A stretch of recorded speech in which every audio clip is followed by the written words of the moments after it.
From the lush green lands to the cascading waterfalls, wonders of the world, the oldest habitat of territories on Earth, a rich cultural heritage, a continent of 1.1 billion people, second largest and most populous, a continent pregnant with possibilities, home to 30% of Earth's mineral resources, 50% of its people under 25 years. Africa, the land of the great. Our spirit resilient. Our enterprise profitable. Our future inspiring. Africa is inspiring. Be inspired.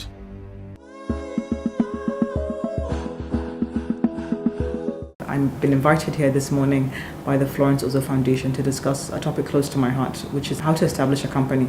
I'll modify it slightly just to say it's how to go about setting up a business. To set up a company, you go to CAC and that's really all you need. Setting up a business is an entire new ballgame.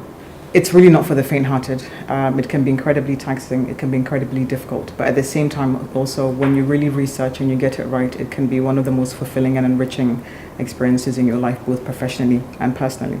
So how do you start? The first thing really is look at yourself in the mirror, almost as it were, and really compare yourself. Do you have the requisite skills to set up a business? You wouldn't, for instance, wake up one morning and say, at 30, 40, I want to be a doctor. Do you have those skills? So it's the same thing with a business as well. I think you need to really assess yourself in terms of, do you have those entrepreneurial skills? Is it inherent in you, or are you willing to learn? And these typically are things like, are you motivated? Are you driven? Are you a team player at the same time? Do you have that ambition? Do you have those leadership skills and capacity, or can you build on them? Once you've answered kind of yes, yes, and yes to those kind of rhetorical questions to yourself, you then kind of develop the idea. What is it you actually want to do? Ideally, it should be something you're passionate about, which kind of relates to perhaps an experience you've had in your past. Although yes, some people can start successful businesses just by thinking, okay, I can go and bake cakes and I'll learn. But ideally, if you have past experience, it tends to help. It tends to give you that extra confidence to know what you can do. I have a business concept. I really do believe it's going to work, whether it's a service or a good. There then has to be the fact that people would be willing to actually buy the service, or people would be willing to buy this product. That's when your business dream and idea becomes a success, and you can then make some kind of profit towards it. So ask the questions from people around you. Do we need more bakeries? If it's yes, look at where locations might be. You might be oversubscribed in Garki, but undersubscribed in Wuse. So that's perhaps one of the places you should look at establishing a bakery. These are kind of feasibility questions that you should ask yourself. Feasibility leads me naturally into what I would call the roadmap. It can be a bit boring, but it's a business plan. I'm sure you've all heard of it. You have to set up your business plan. It's really cardinal. In the same way you wouldn't get in the car and try and get from Lagos to Sokoto unless you've been there before. You need a roadmap that tells you how to get from point A to B. Typically this business plan would include things along the lines of your business summary.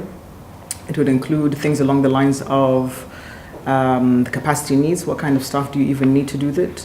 It would include things along your financial model, your marketing strategy, your research work, and it will give you that template basically of not just what you're doing, how you're going to do it, how you're going to fund it as well. You would need to go much further and say, I need to identify the market. Am I selling to the South-South? Am I selling to Southwest? That we have different peculiarities in Nigeria.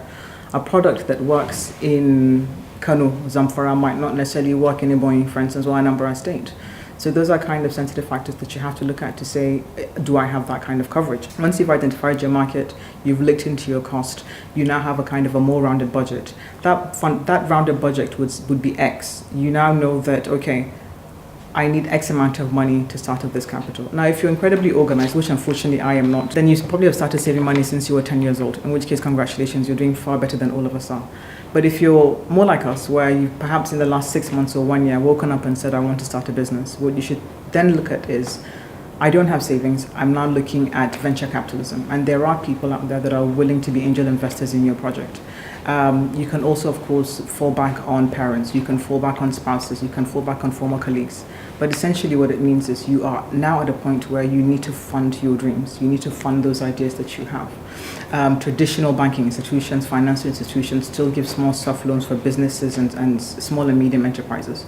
So that's something that definitely you can also have a look at. There are also grants. The federal government has been doing a number of things to try and kind of ensure that small and medium enterprises are being funded. I think places like the Bank of Industry, for instance, do provide seed capital for businesses.